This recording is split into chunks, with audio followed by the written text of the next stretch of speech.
My name is Lauren Whitaker. I'm 33.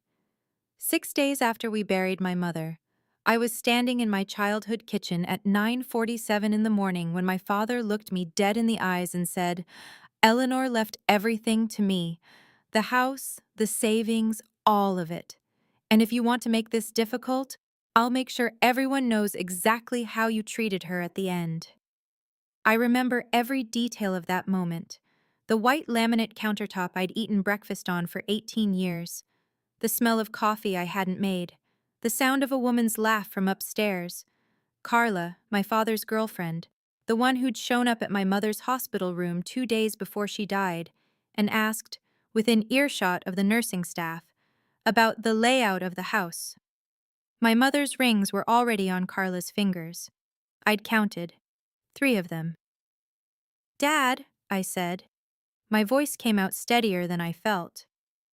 "Mom's been gone 6 days." "And the world doesn't stop," he said, leaning against the refrigerator like this was a normal Tuesday. "I've already spoken to the estate attorney. There's a will. It's been filed." He slid a manila envelope across the counter toward me. "You'll want to read that." I didn't touch it. "When was that will dated?" I asked. He smiled, not warmly. 2009. Eleanor signed it herself, clear as day. That's when something shifted in my chest. Not grief. I was past the initial wave of that. Something sharper. Because my mother had updated her will in 2021. I knew that. She had told me. I had driven her to the attorney's office myself. "Dad, that's not her most recent will." He picked up his coffee mug, took a slow sip. "Lauren." His voice dropped to that particular register I'd grown up fearing. Low, controlled, almost gentle, like a hand resting on a shoulder that was also a warning. "Your mother was confused for a long time. You know that. The doctors noted it. We all saw it. Whatever she may have told you near the end, you have to understand she wasn't always reliable. She was not confused." My hands pressed flat against the counter. "She was sharp until the last week. You know that." "I know she loved you," he said. The smile didn't waver. "And I know she would have wanted me to take care of things properly. She always said, 'Lauren has a wonderful heart, but she's not great with numbers.'" Those were her exact words. Those were never her words. He shrugged, just shrugged, like I'd said something mildly irritating and slightly beneath him. "Read the envelope, Lauren. There's a buyout offer for your share of the house. $40,000. It's fair. It's generous, actually." He straightened up, buttoned his shirt collar. "Think about it before you do something you'll regret." He walked out of the kitchen. Carla laughed again upstairs, and I stood there with my hands flat on that cold laminate counter and did not move for 4 minutes and 12 seconds. I know because I was looking at the microwave clock. Before I go any further, if stories about standing up for yourself mean something to you, please hit like and subscribe, and tell me in the comments where you're watching from right now and what time it is there. I want to know you're out there, because I was alone in that kitchen, and I needed to know someone was listening. Let me take you back 22 years to a Sunday afternoon in November, when I was 11 years old, and my mother was alive, and the world smelled like cinnamon and laundry detergent, and everything still made sense. We were in the kitchen of our house on Birchwood Lane, the same kitchen where my father would dismiss me 2 decades later. Mom was baking apple bread, the kind she made every fall, with brown sugar pressed into the top in a thick crust that went amber when it baked. I was sitting on the counter next to the mixer, and she was humming something I couldn't name, a low, sweet melody I've never been able to find since, the kind of tune that lives only in the person who hums it. I asked her, out of nowhere, the way 11-year-olds ask things, with no warning and absolute sincerity, "Mom, what happens if something bad happens to you?" She turned from the oven and looked at me for a moment. She was 41 then, dark hair still mostly dark, reading glasses pushed up on her head. She wiped her hands on the dish towel tucked into her apron and came to stand in front of me, and she put both hands on my face. "Then I'll already have taken care of it," she said. I will always leave a light on for you, Lauren, no matter what. I thought she meant it poetically, the way moms say things. I tucked it away in the back of my mind alongside other things I didn't fully understand. I understand it now. She smelled like cinnamon that day, brown sugar and cinnamon and something underneath that was just her. Jasmine, from the lotion she kept on the windowsill above the sink. I think about that kitchen every time the weather turns cold. I think about the apple bread and the humming and the way she held my face like I was the most important thing she'd ever looked at. I will always leave a light on for you. She meant it literally. She'd been preparing for 15 years. I should tell you what it was like growing up in that house so you understand what normal looked like to us. My father, Ronald Whitaker, was successful by every visible measure. He managed commercial property developments for Greystone Capital, worked out of a downtown office on Meridian Avenue, drove a black Mercedes he traded in every 3 years. From the outside, the Whitaker family looked like the kind of family you'd see in a real estate brochure. Colonial house in a good suburb, 2 cars, a daughter who did well in school, a wife who kept the household running with quiet, tireless competence. From the inside, it was quieter than that, colder. My mother worked. She'd been a medical billing coordinator at St. Clement's Hospital for 19 years. A steady, careful woman who documented everything, kept binders of household paperwork that my father called Eleanor's little projects, with a particular smile that managed to be both fond and dismissive at the same time. She paid the household bills from the joint account my father had set up early in their marriage, the one only he technically controlled. She never questioned it, or if she did, I never heard it until much later. What I heard growing up was the phrase, the one that crept into conversation so gradually I didn't notice it for years. Lauren has a wonderful heart, but she's not great with numbers. He used it at Thanksgiving dinners, at school conferences. Once, in front of my first serious boyfriend, when I mentioned I was looking at nursing programs. She's always dreaming big, not always realistic, like her mother. Wonderful heart, though.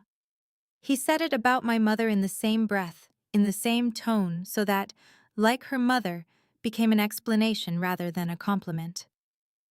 I was 23 when I finished nursing school. My mother was in the front row of the graduation ceremony crying. My father was there too, and he shook my hand afterward and said, "See, I knew you could do it," like the doubt had always been mine. My mother squeezed my arm on the walk back to the car and didn't say anything, but her grip was tight. I remember that. I started working at Northfield Regional Medical Center 6 months after graduation. Floor nursing, third shift, cardiac care. My badge number was 4471. I charted vitals, managed medication protocols, documented everything with the kind of precision you develop when you understand that a decimal point in the wrong place costs someone their life. I was good at my job. I was also good at not going home too often, which is the thing no one tells you about becoming an adult child of a difficult parent. You get very efficient at distance. I visited my mother. I called her. We had our Sundays on the phone. But I didn't go back to Birchwood Lane more than I had to. Then, 3 years ago, my mother got sick. It started as fatigue, then a diagnosis, congestive heart failure, stage 2. Not immediately fatal, but requiring management, monitoring, lifestyle adjustment. My mother, who had been managing and monitoring and adjusting her entire married life, handled it with the same quiet practicality she handled everything else. My father handled it differently. What I observed, carefully, over time, the way you observe things when you work in a hospital and you know what clinical signs actually look like, was a man recalibrating his position. My mother's health became a topic he managed publicly with tremendous visible concern. "Eleanor's not doing well," he'd say at family gatherings. "She gets confused sometimes. The doctors have mentioned it." He said it often enough to enough people that it became background noise, a fact of life. Eleanor was fragile. Eleanor was confused. Eleanor's memory wasn't what it was. I sat with my mother during her cardiology appointments 12 times in 3 years. I read every note from Dr. Patricia Ewan. Nowhere in any record was the word confused used as a diagnosis. What appeared consistently was medically compliant, alert and oriented, consistent patient historian. I kept copies of everything. My mother kept copies of everything. That was the thing about Eleanor Whitaker.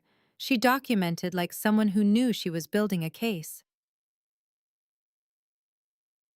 She died on a Tuesday, in October, 6:51 in the morning. I got the call from the hospital. The specific cruelty of being a nurse and not being the one there, being the family member on the other end of the phone. And I drove to St. Clement's in 17 minutes, with my hands gripping the wheel so tight my knuckles ached. My father was already there. He was standing in the hallway outside her room, talking on his cell phone. He looked up when I came through the door, held up one finger, 1 minute, and kept talking. I went in to see her alone. Whatever I felt in that room, I'll keep. Some things aren't for telling. What I will tell you is that when I came back into the hallway 10 minutes later, my father was still on his phone, and the woman standing next to him, Carla Evans, who I'd met exactly twice before, was looking at her own phone with a small, private expression I didn't know how to name at the time. 3 days later, Carla was wearing my mother's rings. Shang. 6 days after the funeral, my father handed me that envelope with the 2009 will. $40,000 for my share of a house worth $380,000. Joint savings of roughly $85,000, all transferred, he told me, to an account in Eleanor's name that he had sole access to as executor. Life insurance policy paying $500,000. Beneficiary changed, he said years ago, to him. She wanted to make sure I was provided for, he told me, after everything I did for this family. What did you do for this family? I asked. It came out before I could stop it. He set his coffee down, looked at me with the patience of someone performing patience for an audience, even though we were alone. Everything, he said. While you were building your little career, I was here. Every appointment, every hospital stay, every bill. I have the appointment records, Dad. I was at 12 of her last 18 cardiology visits. Lauren, the voice. That register. I'm trying to do this gently. Don't make it harder than it needs to be. Sign the buyout, take the $40,000, and let's not put your mother's memory through any more pain than it needs to go through. I picked up the envelope. I looked at him. I'll think about it, I said. I left. I drove to my apartment on North Caldwell Street, and I sat in my car in the parking garage for 31 minutes. Not crying, just sitting. My hands in my lap, the envelope on the passenger seat, the engine cooling around me. Then I went upstairs and called my mother's oldest friend, Linda Marsh. Linda answered on the second ring. Lauren, she said, before I could say anything. I've been waiting for you to call. We talked for 2 hours. What she told me rearranged everything I thought I understood about the last 15 years. My mother had been talking to Linda, in careful, private conversations, always in person, never by phone, for the better part of a decade. She'd told Linda about the accounts, about the transfers she'd noticed, small enough to stay below reporting thresholds, consistent enough to form a pattern, about the life insurance policy she'd taken out separately without telling my father, about the storage unit. She told you about the storage unit? My voice came out strange. She rented it in 2018, Linda said, Unit 14B, East Garfield Road, under her maiden name, Rowe, Eleanor Rowe, paid in cash, 18 months in advance. She said, if anything happens to me before Lauren finds it, I need someone to make sure she knows where to look. I wrote down the address. My hand was shaking, but the letters came out steady. Nurses learn that early. Steady hands regardless. Linda, I said, did she tell you what was in it? A pause. Everything, she said quietly. Everything she'd been building for 15 years. I want to tell you about a Tuesday in March, 7 months before my mother died. I was working a 12-hour shift on the cardiac floor at Northfield Regional. It was 2:14 in the afternoon, and I was in the middle of a nursing assessment when my father walked onto the floor. He wasn't there to visit a patient. He was there for me. I saw him before he saw me. His posture telegraphed what was coming before he opened his mouth. Straight back, chin up, that particular stillness that meant he'd rehearsed this. Two of my colleagues, Donna Reyes and James Okoro, were at the nurse's station 6 feet away. A patient's daughter was waiting in the hallway chair. "Lauren," my father said, loudly enough that Donna looked up. "I need a minute." "I'm in the middle of a shift, Dad. You can't be back here without—" "I'll be brief." He stepped closer, lowering his voice, but not enough. "I got a call from the bank this morning. They said Eleanor attempted to transfer funds from the joint account to an account we've never used. $22,000. He shook his head slowly, the gesture of a man carrying something heavy and unwanted. "I had to reverse it. She doesn't even remember doing it." He looked briefly at Donna and James with a helpless expression. "I'm sorry, I know this isn't the place. But I needed you to understand how serious this is getting. She needs more supervision. And I need you to stop encouraging her independence when she's in this condition." Donna's face was carefully professionally blank. James had stopped typing. "My mother," I said quietly, "is not confused. She made a deliberate financial decision. Lauren." He touched his temple, gently. "I know it's hard to accept. The cardiologist mentioned—" "The cardiologist's notes don't use the word confused. I've read them." His expression didn't change. That was his particular gift. He had a talent for making your certainty sound like your denial. Like the more clearly you saw something, the more it proved you couldn't see at all. "I'll give you a call tonight," he said, as though I hadn't spoken. "We can talk when you're less stressed." He looked at Donna and James with that practiced half-smile. "She works so hard. Bear with her." And then he turned and walked back toward the elevator. I stood at the nurse's station and did not move for approximately 45 seconds. "You okay?" Donna asked. "Fine," I said. But I wasn't fine. I was doing something else entirely. I pulled up the March schedule on my computer terminal. Found Tuesday, March 11th. The day he'd just described. Badge swipe, 7:02 a.m. I'd been on the floor since 7 in the morning. I'd charted 4 patients. Dr. Marcus Patterson had co-signed my rounds notes at 9:30. There was a timestamp on every entry. I printed the page. I didn't fully understand why I was doing it. I just knew that I was, from that moment forward, going to document everything. Something had cracked open. Not loudly, not dramatically. It was the small sound of a decision forming in the quiet, the way water finds a crack and begins, patiently, to move through it. 3 weeks after that, I came home from a night shift at 7:19 a.m. to find a certified letter in my mailbox. It was from a law firm I didn't recognize, Holbrook and Crane, West Madison Street. The letter informed me that my father had filed a petition with the county probate court to be named sole executor of my mother's estate while she was still alive, on the basis of her documented cognitive impairment. My mother was alive. She was in her own home.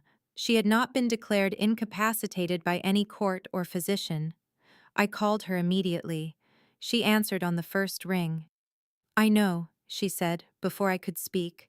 Her voice was completely steady. "Lauren, I know what he's filing. My attorney knows too. Please." The familiar sound of her kitchen in the background, the refrigerator's hum, a car passing on Birchwood Lane outside.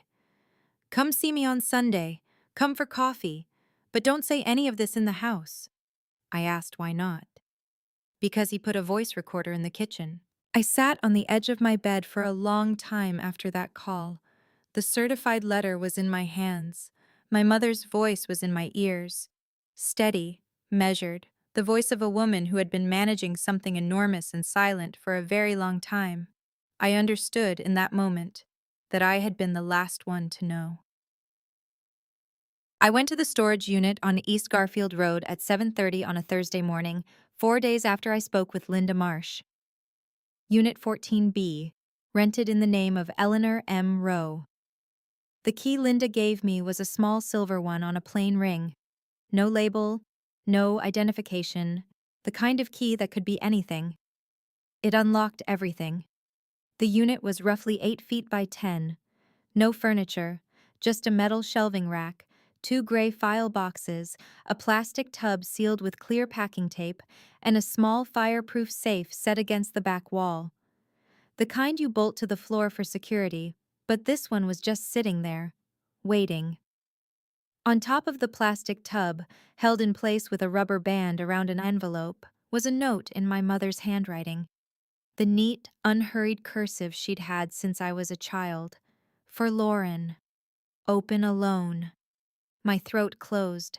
I pressed the back of my hand against my mouth for a moment. Then I opened the tub. Inside, file folders, each labeled in her careful print. Bank statements going back to 2009. Transfer records in chronological order. A handwritten ledger. Every entry dated, every amount noted. That documented 22 transactions over 11 years, each one just under $10,000, each one drawn from the joint account and moved to accounts I didn't recognize. The total at the bottom of the last page was written in a circle, $340,000. There was a folder labeled Signatures, Forged. Inside were photocopied documents placed side by side, my mother's actual signature in various genuine contexts, and what purported to be her signature on insurance forms and banking documents dated 2015 through 2021. The differences were small, deliberate, consistent. A note in my mother's handwriting said, "Forensic analysis completed. Dr. Ann Solis, February 2023. Full report in file box 2. There was a folder labeled Secondary Policy. Life Insurance Meridian Life and Casualty. Policy number 774-PRW-2021. Beneficiary, Lauren Ann Whitaker. Face value, $200,000. Premium payments noted in the ledger, paid annually in cash from an account my father had never had access to. There was a sealed envelope resting on top of the small safe. My name on the front, nothing else. I sat down on the concrete floor of Unit 14B, my back against the metal shelving, my legs in front of me, the envelope in both hands. The fluorescent light above me buzzed once and steadied. I opened it. Dear Lauren, if you're reading this, then I'm gone, and your father is already doing what I knew he would do. By now, he's probably shown you a will dated sometime before 2018 and offered you something that sounds like generosity but isn't. I'm sorry I couldn't protect you from this while I was still here. I tried to tell him once, years ago, that I had noticed what he was doing. He told me I was confused. After that, I stopped telling him things and started writing them down. Do you remember the Sunday you were 11, the apple bread, when you asked me what would happen if something bad happened to me? I told you I would always leave a light on. I meant it. I have been leaving this light on for 7 years. My attorney is Harold Briggs. His office is at 412 Westbrook Court, Suite 7, in the Alderton Building. He has the original copy of the will I signed on March 14, 2021. The valid one, the one your father doesn't know exists. This envelope contains a copy. It is not the original, but it is enough for Harold to move forward. Call him. He is expecting you. Inside this box, bank statements documenting 22 transfers, totaling $340,000 from the joint account, 2009 to 2021. Photocopied insurance/banking forms with forged signatures. Forensic analysis by Dr. Ann Solis, File Box 2. Secondary life insurance policy, Meridian Life, number 774-PRW-2021. Beneficiary. You. Face value $200,000. Linda Marsh's written and notarized witness statement, March 2023. The 2021 will, with both witness affidavits and contact information enclosed. Do not show this to anyone except Harold. Wait for the right moment. Harold will know when. You are not confused. You are not bad with numbers. You are the most careful person I have ever known. And I am so sorry I didn't say that out loud enough while I was there to say it. You counted, Lauren. You always counted. I will always leave a light on for you. All my love. Mom. I read it twice, then a third time. I sat on the concrete floor of that storage unit, and I read my mother's letter until the words stopped moving on the page. She had been preparing since 2016. 7 years of documentation. 7 years of gathering evidence in careful, deliberate silence, while my father told everyone who would listen that she was confused, unreliable, unstable. 7 years of leaving this light on for me, in a rented storage unit under her maiden name, with a key she'd given to her oldest friend, and instructions so precise there was no room for anything to be missed. The scale of her foresight settled over me slowly, the way very large things settle. Not all at once, but in layers: the forensic accountant, the secondary life insurance, the notarized witness statement, the attorney who was already expecting my call. I did not feel triumphant. What I felt was the specific grief of understanding too late how clearly someone you loved had seen what was coming, and how alone she must have been in that seeing. How she had gone home to the house on Birchwood Lane after every trip to the storage unit, and made dinner, and said nothing, and waited. I photographed every document with my phone. I replaced everything exactly as I'd found it. Folders in the right order, tub resealed. I locked Unit 14B. I sat in my car on East Garfield Road, and I looked at the storage facility sign until it blurred. 11 minutes. Then I called Harold Briggs. He answered on the first ring, the same way Linda Marsh had, as though both of them had been waiting by a phone for a call they knew was coming. "Miss Whitaker," he said, "I'm glad you called. Your mother said you would, when the time was right." A pause. "I believe it's time." Harold Briggs' office at 412 Westbrook Court was a second-floor suite in a brick building with a slow elevator and a waiting room that smelled of old coffee and printer toner. Not glamorous. Exactly right. Harold himself was 62, wearing a cardigan over a collared shirt, reading glasses on a chain, with the particular unhurried quality of a man who had spent 40 years watching other people's urgency fail them. He shook my hand. He offered me water. He sat across from me and put a folder on the desk between us.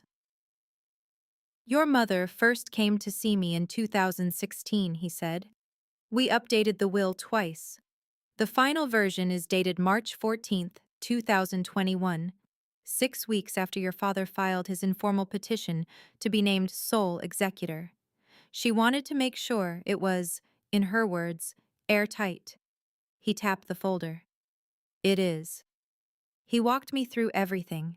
The house, jointly titled, but with the 2021 will explicitly designating Eleanor's half to me. The joint savings, or what remained, the will included a specific accounting, with dates and amounts, of funds transferred without Eleanor's informed consent, which she'd documented and attached as an exhibit. The primary life insurance, Eleanor had attempted to change the beneficiary in 2019 and been blocked. Harold had correspondence on that. A letter from the insurance company confirming receipt of Eleanor's request, and a subsequent denial citing account holder dispute, which was my father's language for telling the company she was incompetent. "The 2009 will your father filed," Harold said, "was superseded. The court doesn't know that yet, but it will." He looked at me over his glasses. "The will reading is scheduled for Saturday at Callaway and Marsh Funeral Home. Your father arranged it. He controls the probate filing, or believes he does. There will be family there, witnesses. He's invited a substantial number of people because he believes the room will confirm his narrative. I understood what he wasn't saying. He doesn't know about the 2021 will. He does not. He doesn't know you're involved. He does not.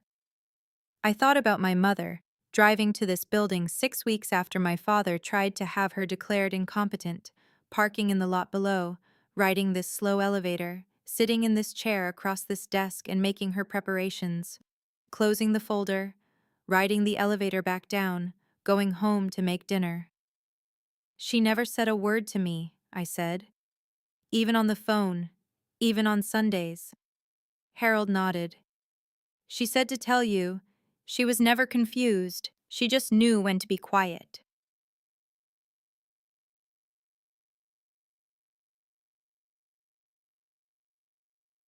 The days between that meeting and Saturday moved differently. That particular quality of days when you are waiting for something you cannot control. I worked my shifts at Northfield Regional, Thursday night, badge swipe, 10:58 p.m., badge out 11:14 a.m. Friday night, badge in 11:04 p.m. Cardiac floor, 4 patients. Vitals charted at 100, 300, 500. Everything timestamped, everything documented. My father called twice during those days. Once to ask if I'd reviewed the buyout offer. Once to mention almost casually that the will reading had been moved to a private conference room at Callaway Funeral Home. More appropriate, more dignified, given the circumstances. He mentioned family members would be there. Some of Eleanor's friends, a few neighbors. He said it the way you mention something when you've already arranged the room to your advantage and you just need your opponent to show up. I'll be there, I said. He seemed satisfied. He always seemed satisfied when people did what he told them to. I called Donna Reyes after that conversation and asked her to pull my shift records for Thursday and Friday. Full badge swipe history, time-stamped. She printed them without asking why. Donna was that kind of person. I also requested a copy of my mother's medical file from St. Clement's, as family, with documented legal standing as her healthcare proxy. 47 nursing assessments and physician notes, spanning January 2020 through September 2023. I sorted them by date and marked every notation that referenced her cognitive state. Alert and oriented appeared 43 times. Consistent patient historian appeared 31 times. The phrase cognitively impaired or confused appeared 0 times. I made clean photocopies of the relevant pages. I placed them in a leather folder, along with the bank statement copies, the forensic report summary, and the secondary insurance policy documentation. I closed the folder. I laid out my blue dress, the one my mother had given me for my 33rd birthday, 6 weeks before she died. I was not going to that room to win an argument. I was going because my mother had spent 7 years leaving a light on, and the least I could do was walk through the door.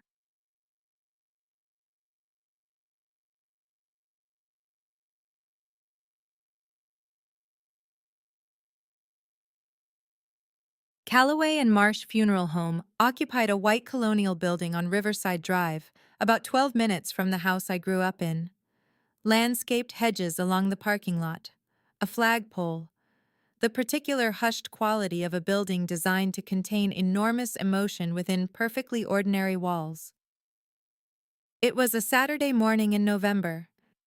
Gray sky, bare trees, temperature sitting at 31 degrees. I pulled into the lot at 9:40 for a 10 o'clock reading. I sat in my car for exactly 3 minutes, then I got out. Harold was already there, standing beside his gray Camry, collar up against the cold, looking at his phone. He looked up when he saw me. "Ready?" he said. "Yes," I said. Mostly true. The conference room was off the main hall, past the arrangement office and the flower displays. It was a rectangular room with a long table, 12 chairs arranged around it, and 2 additional rows of chairs along both walls. An easel held a framed photograph of my mother, the one from their anniversary trip to Asheville, her laughing at something out of frame, looking exactly as I'd always wanted to remember her. By 9:55, 31 people had filled the room. Family. My father's sister Patricia and her husband Dale. My mother's two cousins Betty and Howard. My Aunt Gloria, who'd driven 3 hours that morning. Friends, Linda Marsh in the second row, who met my eyes briefly and then looked forward. Neighbors from Birchwood Lane I'd grown up with. A few faces from the church choir. The funeral home's estate coordinator, a woman named Mrs. Finch, sat at the head of the table with a clipboard and a fountain pen. My father was already there. He was standing at the far end of the room talking to Patricia with the ease of a man who has already won. He was in a dark suit, a dark tie, an expression of composed, dignified grief that I recognized as his formal public face. Carla stood beside him in a black dress, one of my mother's, the one with the silver buttons she'd worn to the symphony 2 years ago. My mother's pearl earrings were in Carla's ears. I sat at the table, second seat from Mrs. Finch. Harold sat down beside me. My father noticed Harold immediately.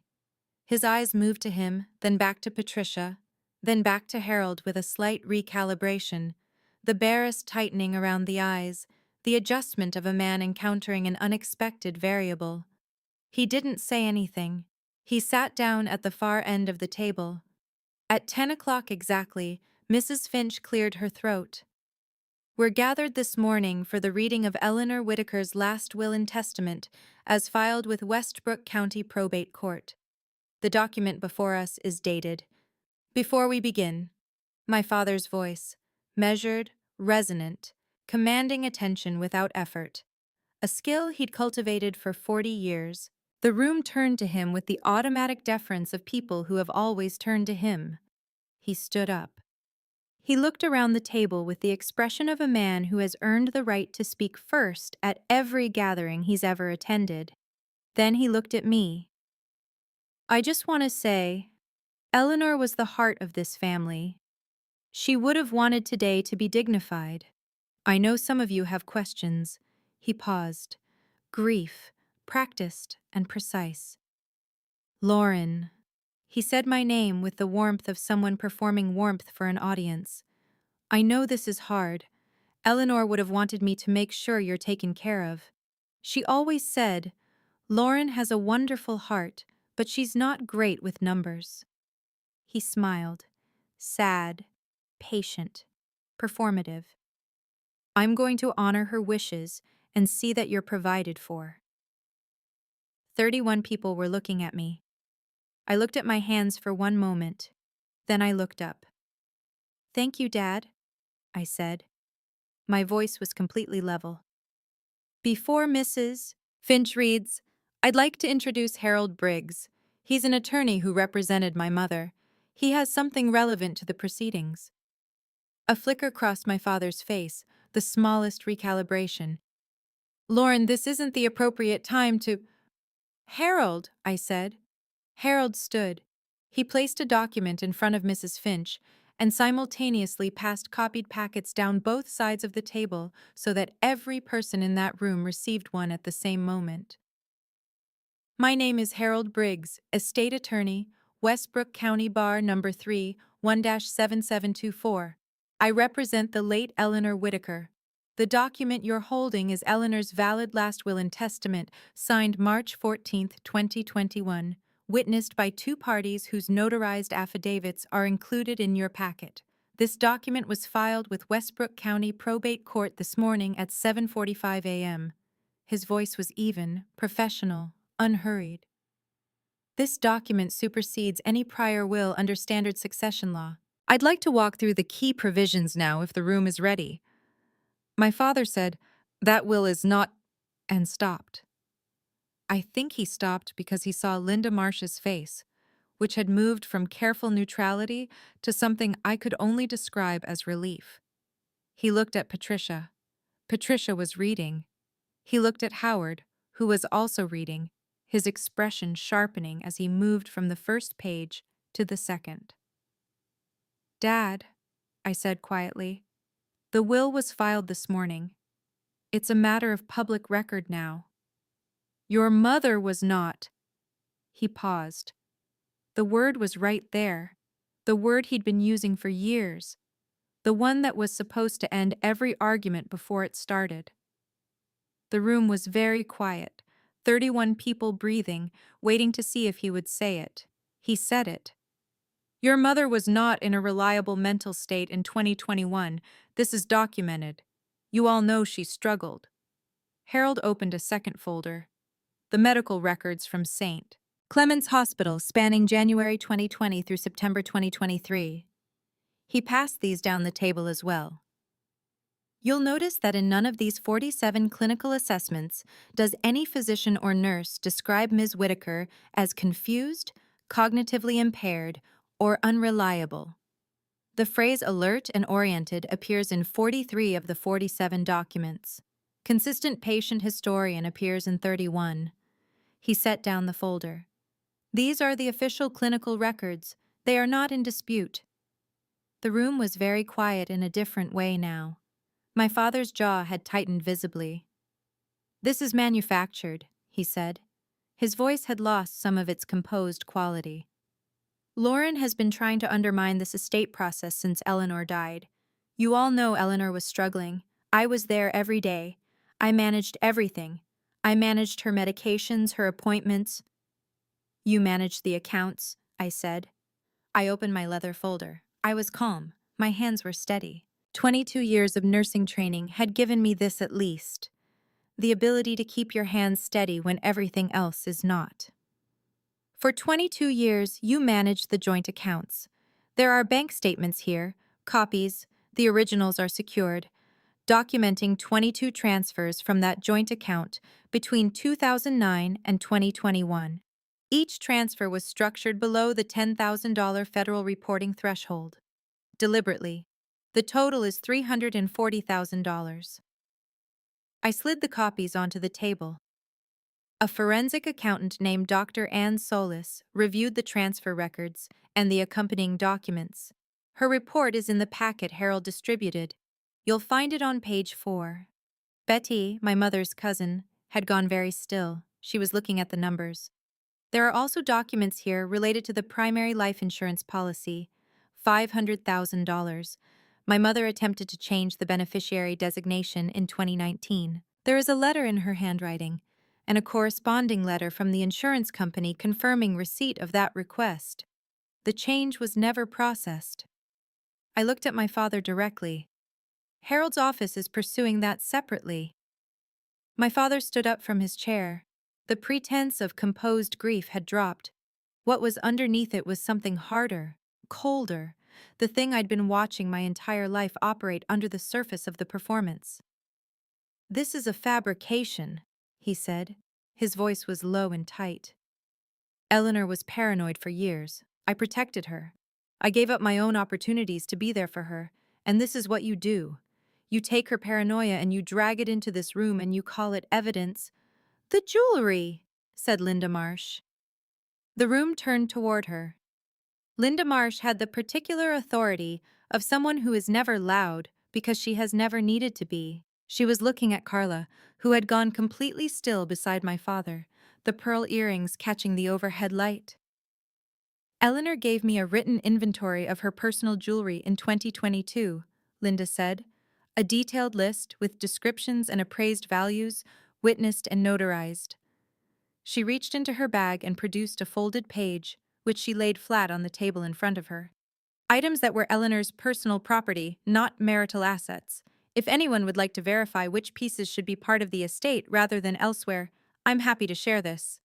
30 people looked at Carla. Carla was not wearing any expression that I could read. She was perfectly still in the way that very cornered things go still. My father looked at Carla, then at Linda, then at the table of people who were no longer looking at him the way they had been looking at him 10 minutes ago. Something had shifted in the room. I could feel it. The specific gravity change of a narrative collapsing. The moment when the version of events that everyone had accepted, that had been background fact for decades, suddenly required examination it could not survive. She was unstable, my father said. His voice was quieter now, stripped of its performance. I cared for her. For 25 years I cared for her. I sacrificed. Dad. My voice was quiet. I closed my leather folder. The documents speak for themselves. I looked at Mrs. Finch. The 2021 will has been filed. Harold can provide any additional documentation the court requires. I think we're done here. I stood. Patricia was crying. Quietly, her hand pressed to her mouth, not looking at my father.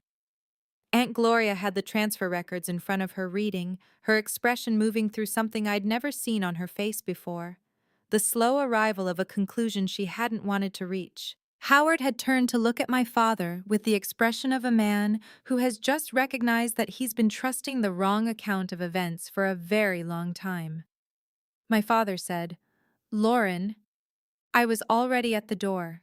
I paused there, because I had something to say, and I wanted to say it calmly, once, without drama. "I'm not here for revenge," I said. I wasn't looking at him. I was looking at the window, at the gray November sky and the bare trees outside. I'm here because my mother asked me to be. She spent 7 years making sure the truth would be findable. The least I could do was find it. I walked out. Harold followed 2 steps behind me, and neither of us said anything as we went down the hall and through the glass doors and into the 31-degree morning. The cold air hit my face like something clean, like something that had been waiting to be breathed. I stood in the parking lot for a moment. I did not look back. The weeks after that moved at the particular pace of legal processes, stretches of waiting interrupted by moments of paperwork. A rhythm I'd learned to respect from Harold, who had no interest in urgency for its own sake. Harold filed the 2021 will officially on the Monday after the reading. My father's attorneys filed objections. Harold answered them with documentation. The 2009 will was challenged on grounds of supersession, and questions arose about its chain of custody that the probate court took seriously. Extensions were requested. Harold granted none that weren't legally required. The forensic accountant's report on the structured transfers was filed as part of a civil complaint. The insurance company, once Harold presented documentation of the 2019 beneficiary change attempt and the paper trail surrounding it, reopened the primary policy case. "These things take time," Harold told me from the beginning. My mother had known that too, which was why she'd taken out the secondary policy, the one my father had never known existed, so there would be something immediate, something not dependent on courts and timelines. The secondary life insurance paid out in March, $200,000. Policy 774-PRW-2021. Beneficiary, Lauren Ann Whitaker. I sat with that number for a while. My mother had paid those premiums annually in cash for 2 years. She had known she was sick, she had known what was coming, and she had made sure that when it came, I would be standing on solid ground. My father lost the house. It took 4 months of negotiation and 2 hearings, but the 2021 will was clear and the documentation was substantial. And eventually the law did what the law is designed to do when you give it enough to work with. He vacated Birchwood Lane in February. Carla was not in the picture by December. I don't know the specifics and I didn't ask. My father's position at Greystone Capital did not survive the civil complaint. He resigned in January. Whether there will be additional legal consequences for the structured transfers, for the forged insurance documents, is still being determined. The law moves at its own pace. What I know is that the story he'd been performing for 30 years, the one in which Eleanor was confused and Lauren was bad with numbers, and Ronald Whitaker was the long-suffering man holding it all together, that story has lost its audience. Patricia called me in February. "I owe you an apology," she said. "I believed him. For years, I just believed him." "He was convincing," I said. "He'd been practicing for a long time." She was quiet for a moment. "Eleanor always seemed like she knew something the rest of us didn't." "She did," I said. 6 months later, I am sitting in a 1-bedroom apartment on North Caldwell Street. It is not a large apartment, but it has good light in the morning and a window over the kitchen sink where I've placed a small pot of jasmine in a terracotta pot. It blooms in the spring. It smells like my mother's kitchen. I did that on purpose.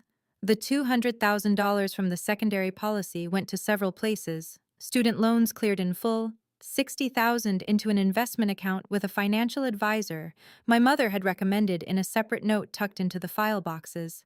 A detail I didn't notice until the third time I went through everything. I gave 10,000 to Linda Marsh, who tried to give it back, and who I had to be very firm with, twice. I still work at Northfield Regional. Same floor, same cardiac patients, same badge number 4471. Donna Reyes is still my colleague. James Okoro brought donuts the Friday after the will reading because Linda had told someone who had told someone, as these things always go, and the whole floor had heard. He didn't say anything about it. He just brought donuts. I am not bad with numbers. I am, in fact, very precise with numbers. I always have been. My mother knew that. She knew that when I was 11 and asking the right questions, and she knew it when she made her preparations, and she wrote it down in a letter she sealed in an envelope and left in a storage unit on East Garfield Road for me to find. On my desk at work, next to my badge and my water bottle, I have a small framed photograph. My mother in the kitchen on Birchwood Lane, mid-laugh, the apple bread browning behind her in the oven, November light coming in sideways through the window. She is 41 years old. I am 11, just out of frame. You can tell from how she's laughing. She's laughing at something I said. She is not confused. She was never confused. She is leaving a light on. If you're watching this, I want to tell you one specific thing, because I think about it often, and I haven't heard anyone say it quite the right way. My mother had 7 years of evidence, 7 years of careful, meticulous documentation. She had an attorney, a forensic accountant, a witness, a secondary insurance policy, and a storage unit paid for in cash under her maiden name. She had everything she needed to protect herself, to expose what was happening, to take action, to stop it. And she never used it while she was alive. Not because she was afraid, and not because she didn't know. She knew exactly what was happening to her. She had known for years. She didn't use it because she understood something I'm still learning. Sometimes the truth doesn't land until the moment is right. And the most powerful thing you can do, the hardest thing, the thing that requires more discipline than any confrontation, is build the case, seal the envelope, and trust the right person to open it when the room is full. Documentation isn't passive. Patience isn't weakness. Preparation, done out of love for someone who will need it after you're gone, is one of the most active things a person can do. She prepared because she loved me. She left the light on, and I found it. That's all.